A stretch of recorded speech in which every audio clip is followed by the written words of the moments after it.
Hajime,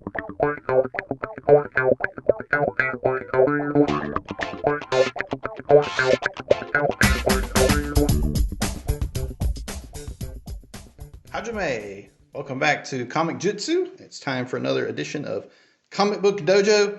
I'm JT McRoberts, and I'm joined today again by Phil K. Yo, comic people! How are we doing today? We are doing well. I'm still trying to figure out what to call the watchers and listeners of the show. Overall, they're members of the Comic Book Dojo, but I don't want to call them students, so we have to come up with something else. I don't know, Dojoites, something along those lines. But today we have another issue that is very near and dear to both of our hearts. Daredevil, The Man Without Fear, number 181. This is the culmination of the Elektra storyline as told by Frank Miller. Now, of course, we know that it will continue on and on and on, even for while Frank Miller was involved, and then much further beyond that when he was no longer involved. But because these stories are told so well, I have such a hard time taking Elektra as an Avenger and all this kind of nutty stuff. I mean, she was an assassin, so... To me, Elektra is dead. Yep, same here. And look at this. And so this is, I did not buy this off the shelf. Okay, so I bought this as, obviously as a back issue many, many years ago, though, because when one is growing up with comics, as your tastes become more sophisticated, you eventually get to Frank Miller, and whether that's Sin City or Daredevil or The Dark Knight or all of them, you find your way to this. You can see here that my cat's actually nicked the corner on that. Look at that. But, some of these you just know you're never going to sell anyway. They're just here to be read and studied and enjoyed. And anytime that I want to tell a superhero story, I always go to Frank Miller's Daredevil run just for an absolute masterclass on superhero storytelling. Well, Frank Miller was the creator that made me love Daredevil. Other people, and he was such a big influence that other creators basically tried to do the same thing he did and kind of strip Daredevil down, and to the point that they do it over and over and over again, that kind of ruined the character for me a little bit because they just do the same thing, But that's how big of an influence he was. Yeah, and that's what tends to happen. I mean, when a creator makes a stamp on a character and they really kind of establish a paradigm for it, later creators often kind of come back and try to play the same song, but everybody tried to deconstruct them, but put their own little spin on it. So I do want to say on the cover, we always try to make things work here on Comic-Jutsu and the Comic Book Dojo, because I remember Neil deGrasse Tyson talking about after The Force Awakens came out, he would go on Twitter and he would debunk all the science and stuff. And people were like, "We hate you, stop doing that." You mean ships don't bank like that in space? Apparently not. And he was like, that little robot 88 would just skid across that sand. There's no way he'd roll like that. I mean, just all kinds of stuff. It's like, this is fantasy, man. Relax. So we want to try to make things work, but it is worth pointing out that some of these grips are a little bit nutty, because these sai, traditionally, the sai are not pointed. Okay, so in rereading this, I had to just say, you know what? She's an assassin. She uses pointed sais. Right. You just have to give that to her, because that's the way they use these throughout the entire thing. But traditional sai are not pointed at all. She's actually not trying to disarm anybody. Right, yeah, exactly. They were used first by the Town Watch in Okinawa, and eventually adapted by the Japanese police to use in defense. So one thing you see here are the grips. You actually see two reverse grips, but normally the reverse grips would be used to punch with the end, with the handle, not the actual, not to strike with the blade. So I don't want to Neil deGrasse Tyson that. I'm just saying, but that's why if we say that if we go ahead and accept the assumption that Elektra uses pointed sai, then we can kind of accept this. The handle being known as the Tsu Kagashira. Yeah. Something to that effect.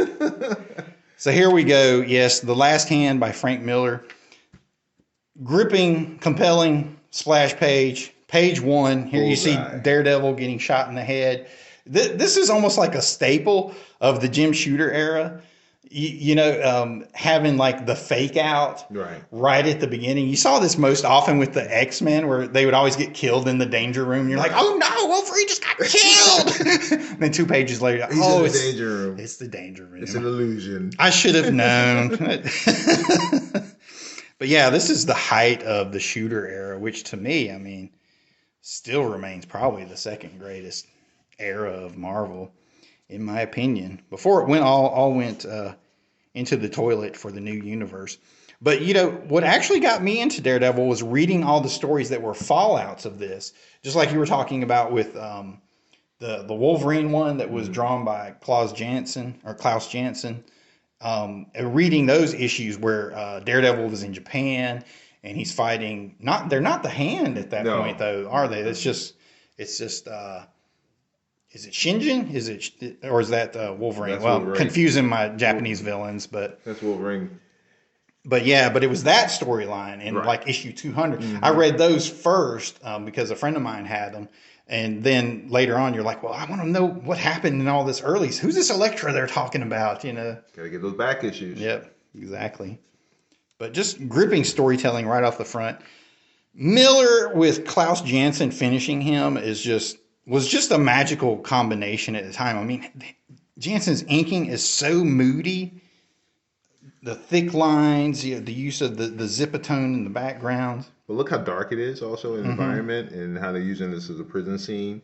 It's like very intimidating and in darkness. So, and even like, hey, we're going to give you prisoner some gymnastic ring way so you can get in the best shape possible so we can fight you in prison.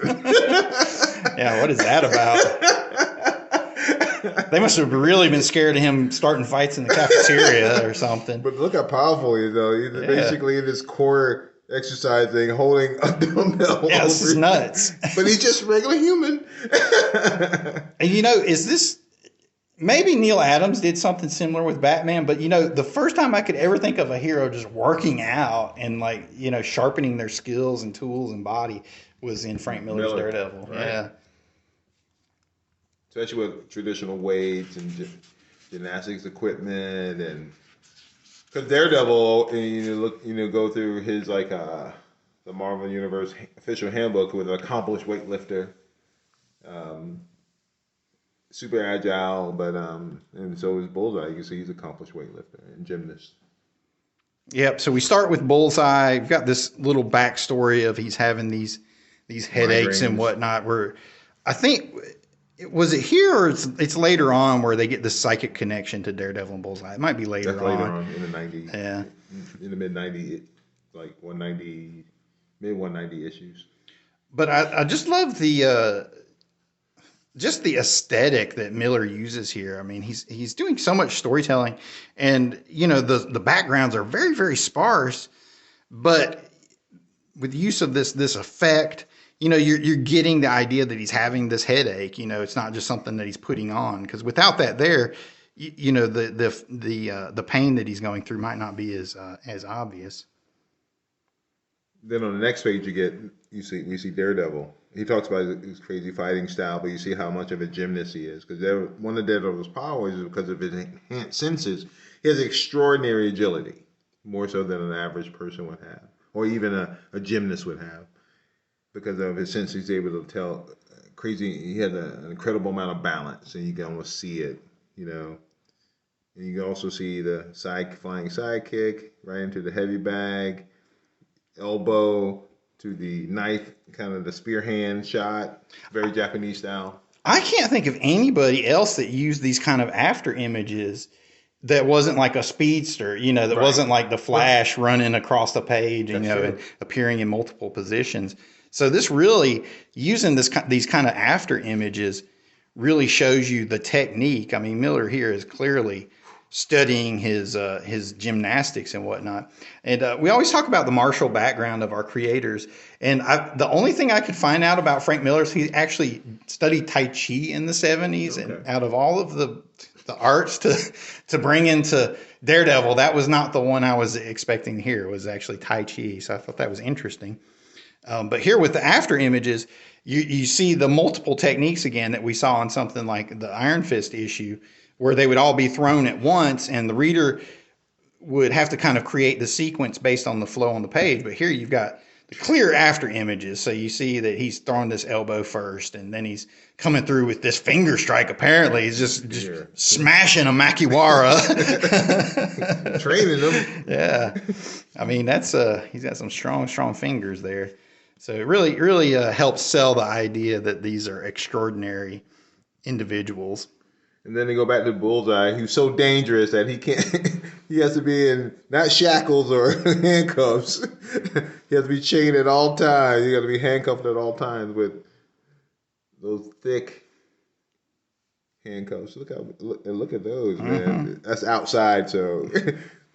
They're not taking any chances with that. I like he has this short encounter with the Punisher. I mean, you could just gloss over this really quick, but I remember reading that. I was like, whoa, the Punisher. He does kill people, so he's in prison too. And he goes, I think if I remember correctly, he always says, I'm just hoping you do something stupid. Get yourself killed. Yep. Why are you telling me this, Frank? You'll do something dumb to get yourself killed. I'd like that. Exactly. And then here you have Bullseye, which they're allowing him to get interviewed, which, I mean, you say, why is that? But this is the time when you had people interviewing Charles Manson in prison. That was kind of like all of the rage, you know. And you talk about a matchup you would like to see, Bullseye versus the Punisher. Would be interesting. I'm sure they had a few crossovers.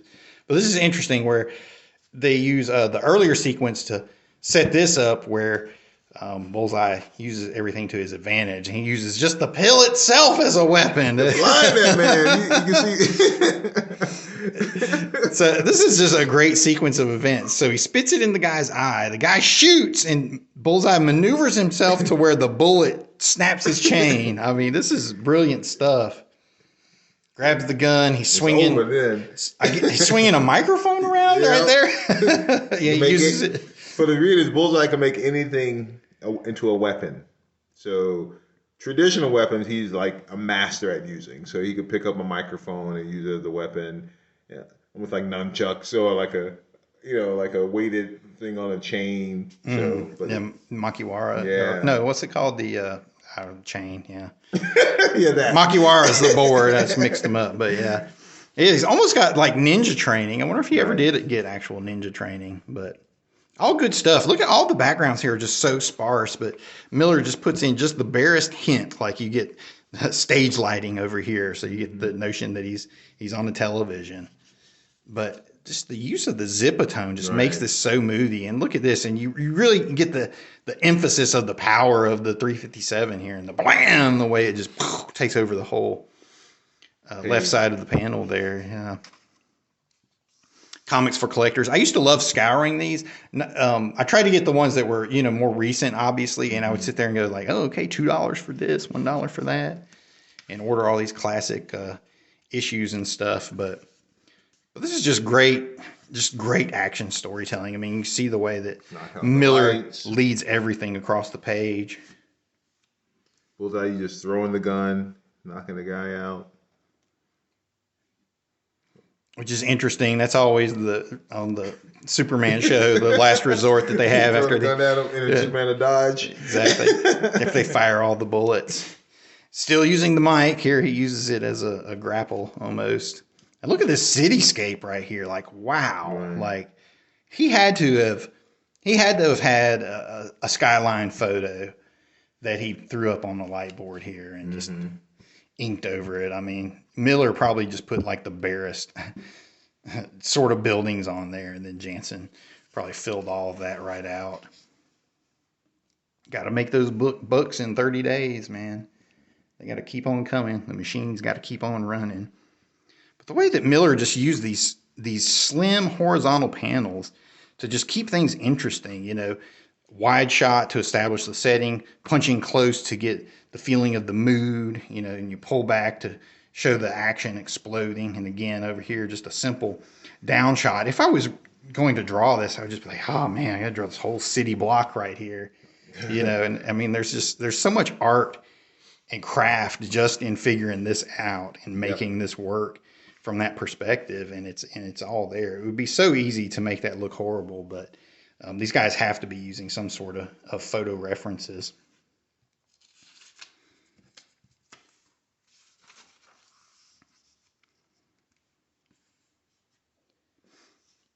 Here we have a little bit of the after image effects where Bullseye grabs the nunchaku. Now you definitely know we're the post Enter the Dragon era here, 10 years later. You see the appearance of nunchaku. Because this was the timeline when if they had a gang of basic thugs, there was at least one of them that had nunchaku with them. Of course.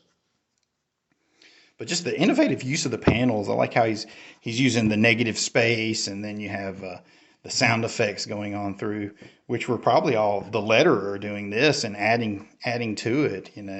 Miller's leaving so much there, but this is almost like a camera, a panning shot, right? Panning down and across. I like the use of the laughter, the ha ha ha when someone tried to tell him that Daredevil and Matt Murdock are the same person. He's like, no way, no way. Yeah, and I wonder if this was just the letterer, like this was just blank when they gave it to the letterer, and then he's really adding to it. It's only, it's Matt Murdock, so everything's bright in the daytime. It's not in the shadow of night. That's true. All the zipatone disappears for Bennett. Here we go. Bullseye using his playing card. Now this is like, I was always like, what are they, razor edged or what? Man, he's Bullseye. Yeah. He can make anything into a weapon. That's his superpower. He's going to paper cut everybody. I have had some mean paper cuts where I was like, ow. And then here we go. The appearance of Elektra. The assassin. In probably the worst ninja outfit ever. I mean, like the red bikini for not draw attention. Like, hey, who's that chick? I guess she's not an assassin. That's for sure. It can get you distracted. Yep. But she can kill you. It would do that too. Yeah, so this is just great storytelling on Miller and Janson's and everybody's part where Elektra is going to kill Foggy here, but then he's like, Matt's girl. Yeah, I know you. You're Elektra. Like, can we just say Elektra Nachos is like one of the worst character names of all time? Like, how do we get that she's supposed to be Greek out of that? Nachos, really? I don't know. I don't get it. But just again, great storytelling in here. This is like a kung fu movie punching. If this was a Chang-Chi movie, yeah. Because she notices something and then lets him go, and then I sense something, a presence I've not felt since. Lets him run away. Just great storytelling where you have this playing out in the background and her mental anguish of, no, I didn't. I kill him. Now I'll have to report to the kingpin. And you check out the gun. And you got the Luger up behind him. Up behind her, and Bullseye sneaking in. I love how Bullseye just blends into the background there, just like he emerges out of it, He's a ninja himself. And then here we go, let her rip. This is Frank Miller at his finest. And one of the things that I always interesting about Elektra's fight style, she always fought in combinations. She almost overwhelms you. You see, boom, boom, Matt, boom, boom. Just hit it, just kind of overwhelming Bullseye to the point he's like, on this page, he's like, what? He's like, what in the world is going on? He has to kind of retreat a little bit to get away, to recover. Now, I called out Miller on the cover for the use of the sai, but I do want to give him credit here. So have this nice gymnastics movement, which again, we talked about the kicks of Bruce Lee on some of the other videos. And it's amazing to think about. Not only did he influence film, but it's trickling into storytelling on the page as well. And you want these long dynamic shapes, shooting across your page. So obviously you're going to use a lot of nice kicks. But This is a nice little sequence, the gymnastics, and then looks like she sidekicks it out of his hand. But then here, you've got the reverse grip, and she's striking with the pommel, with the Tsugashira, just like she's supposed to. And then she jumps and kicks the windshield. Like, that's a hell of a kick right there. The shattered windshield, right? Crash. That's the pointed toe part, too. That's not even the sidekick. But this is great, and you just get that feeling of like she's just overwhelming him, because Bullseye hasn't managed anything this entire page. She fights in combination, and she overwhelms you. I love his reaction where he's like, "Criminy, the lady is good." But this is just a great sequence again where he blends into the shadows, and then she's just gone completely invisible. Yeah. And then here she sneaks up with her pointed sai. But also, I think if I remember correctly, Bullseye goes, she's going to attack from the shadows because he knows she's an assassin. Mm-hmm. So he's kind of expecting it. Sneak up behind me. He catches her with a back kick. Now like this, grabs the hair, pulls her down into the knee. That's like good stuff there. Street fighting. I love the use of the negative space here. I mean, it just you establish the setting up here. But then you leave room to play around. You know, you do this overhead to maintain the spatial relationships where you see a little bit, you know, it's almost like Highlander opening duel in the parking lot, you know. And before you turn, you know, most martial artists will cut their hair. That's right. And so he uses that against her, you know, That's a good call. Yeah. I like the sound effect, clud. Sometimes when I encounter a good sound effect, I'll write it down, so I need a good... What does a kick sound like? Clud. And here she uses her pointed sai, which we've established is not traditional. And then here a little bit of groundwork. This is interesting. She almost falls into an open guard of sorts, and he uses a kick to knock her away. Like the round kick. Yeah, and then here, this is almost an up kick even, you know, where we got Elektra on her back, and then here she's going to start strangling him, boy. You're like, but then, boom, he just drops a hammer on him. I like that she uses the scarf as the weapon. I think there was a name for the ninjutsu art of using like clothing as weaponry or something. I couldn't find it. I love the classic line. This is one of the greatest Bullseye line ever written, maybe. Yep. You're pretty good, but me, I'm magic. I mean, this sequence is something else. And then the way it plays out soundlessly, you know, because this is where the magic of comics takes over and differs from film. Because in film, you would have to see it play out. Okay, there's no... Everyone who watches it, you watch it in the same time. But in comics, we're all going to experience these differently. You might play these in slow motion, and your head just...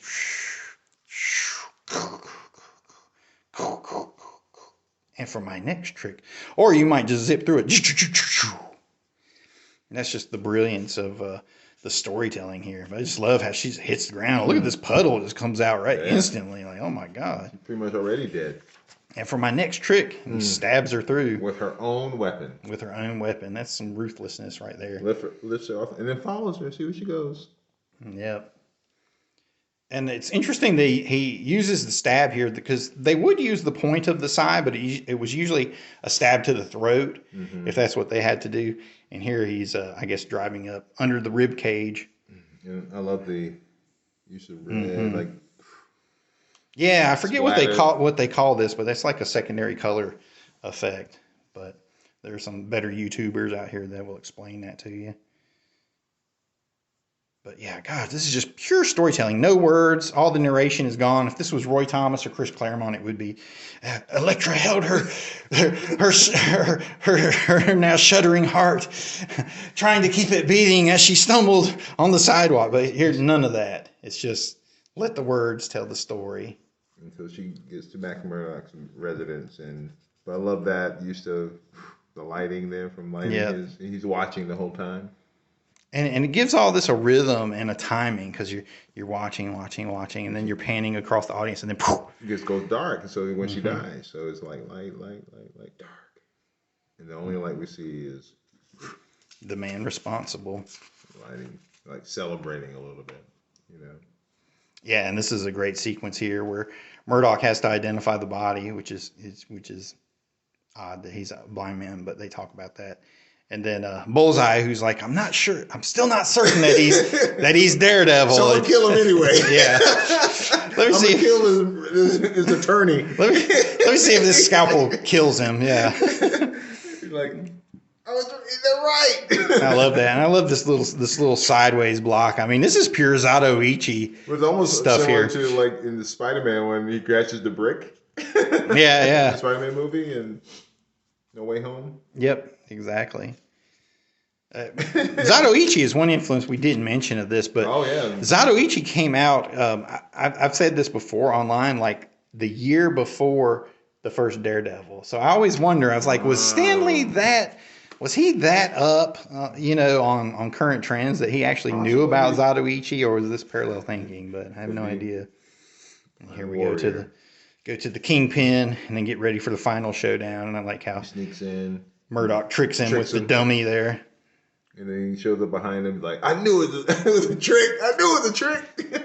Yeah, this is great storytelling, but it also falls into the realm of kind of goofy comicness. Like, I'm going to sneak up behind him and then put my hand on his shoulder while he's pointing. Oh, no, you wouldn't alert him. But hit him first. Yeah, but it's great tension, though. Hit him with the Billy Club. Set you up for that page turn. Also, here. It's a red hand, so it's like, is it his hand? Is it Elektra's hand? Kind of. But you see the red hand, boom.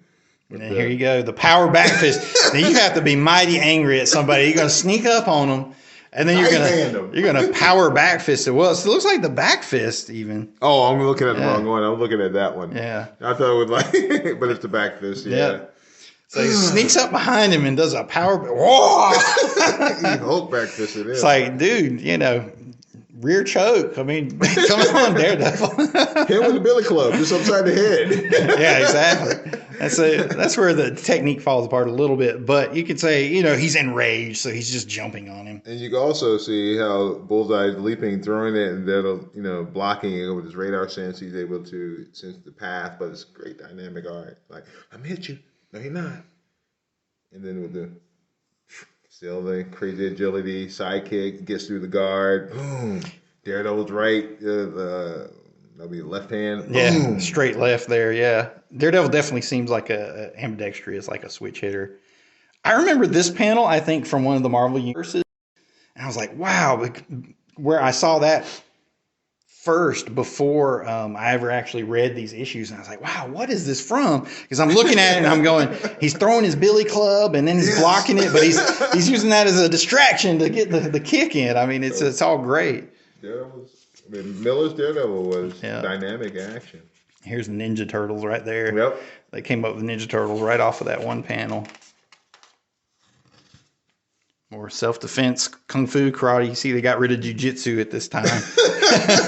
And no savate. It will come back later. No savate. Yeah, savate did not make the comeback, though. French kickboxing. No, did not happen.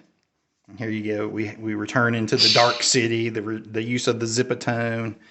Just the great dynamic panels. I mean, the way he brings you across the page. And with the Marvel storytellers, like Rob Liefeld actually explained in one of his videos, I think on Comic Book Greats, where they talked about drawing the eye across the page in a Z, which is why I keep drawing my hand like this. Okay? Because you want to see the flow. So obviously you're not going to go straight from there. You want to, but you're like, oh, it goes down first. And then you're like, oh, okay, I have to go back up. But then, so each time there's like an action that's leading you through it, but then there's a little bit of action to lead you back. And with this is really dynamic fighting, of course, but no dialogue, no description. Minimal sound effects. Just pure violence and action. Kick, pound. Here we have the building of tension. This is just great storytelling here. This is almost like Stand By Me, where they're running from the train on the tracks. Go! I can't run, Jordy! So the difference between the two is Daredevil's extraordinary balance. When they get caught in this wire. And Daredevil has these enhanced senses, and its sense of balance is way more profound than even a gymnast like Bullseye. And he hops. Bullseye can't stay on the wire. And this is when heroes had moral dilemmas, when they had morals, and they didn't try to just go around killing everybody, because that's what heroes should do. I mean, it would be easy for everybody to just be the Punisher and call that the modern way, but it's just poor storytelling. And here we go. We have. I won't let them save them. Yep. Daredevil tries to save him, and Bullseye's like, "No, I don't want you to save me. You won't save me. Not like before. Kill you out." He just hates Daredevil. I'll kill you. I kill you. But here it looks like Matt actually lets him go. He's about to stab him. Yeah. he lets him go and he drops. He actually agonizes over this for a couple of issues where he's like, I tried to kill him. And he also shows up in his hospital room. Yeah, they have kind of a denouement, which was Miller's last writing and drawing He's issue. Like, you came in there blubbering to me. And here this is the image we see over and over and over again with Murdoch visiting Elektra's grave. And Miller was probably definitely the first guy that brought in like all of this religious iconography, doing these juxtapositions. Being a Catholic, he was a staunch Catholic, but also showed how cold the Kingpin is. Just another guy, I'm gonna get rid of him. He's gone, so I'm gonna burn his file. Yeah, and that's a great visual way to do it too, because he could have just put it in a drawer. Right? But he's like, "Fuck this!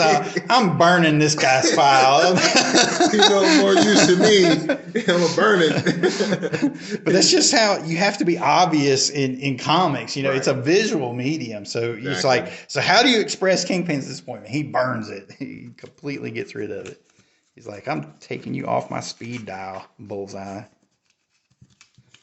Another great Twinkie, a hostess? Yeah. Hostess.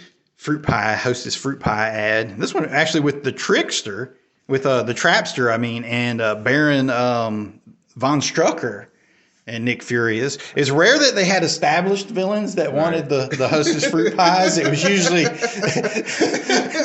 it was usually like Hunger Man. It's like, I'm really hungry, so I'm eating everything. And they finally give him a fruit pie, and he's like, well, that's what I was looking for. But here you have actual villains, and then even at the end you have Cap and Fury squaring off for the fruit pie. So powerful drug. Interesting. Fruit pie, Yep. But he finds that Bullseye's not dead. Yep. And this was a Jim Shooter editorial edict. I'm sure it was right here. Like, heroes can't kill. Right. You have to show the last page he's still alive. Well, heroes can't kill. You have to show it. So so it's always interesting to see these kind of things and kind of guess at which cooks kind of put what into the soup. Right. But that's what it's like working at a corporate house like that, where everything all combines together. Here we see a great Michael Golden splash page. Golden is one of the greats. Yeah, I remember seeing these back in the day. I was like, who is this artist? I was like, this guy is incredible. Because he was only like doing Micronauts at the time. And Golden is one of those artists that other artists love historically. So big influence on all the Image guys. There's actually a lot of material out there on those. But also in this one, you see, if you look back on the issue, it's very dynamic, a lot of agility. You didn't really see him at Daredevil's boxing. A lot of times they show Daredevil right in front of someone and he's showing his boxing ability, because it kind of has that boxing base, 200-pounder. A lot more gymnastics than Cap even, really kind of, makes it his own individual style. Because Cap's more the bruiser, because he's so powerful and fast, he doesn't have to use it. Yeah, right. He's so much faster than you. He doesn't have to be quick. Plus, he's got the shield. Doesn't have to get out of the way of everything. Right. Yeah. More defensive, less technical. Now, this ad, these figures came out when the Lone Ranger movie came out. This definitely places this at a moment in time for me. Okay. I remember I was probably first grade when this series came out, and I remember wanting these figures so bad, Lone Ranger and Tonto and stuff, and as a little nascent collector, because Lone Ranger was probably one of my gateway drugs into superheroes, one of the first masked guys, because it really, unless somebody was buying comics for you when you're younger, you had to watch what was on TV, and that was the Lone Ranger show. Right. In the 70s, we had that Spider-Man show, which was on for a while. I remember watching it and looking forward to it.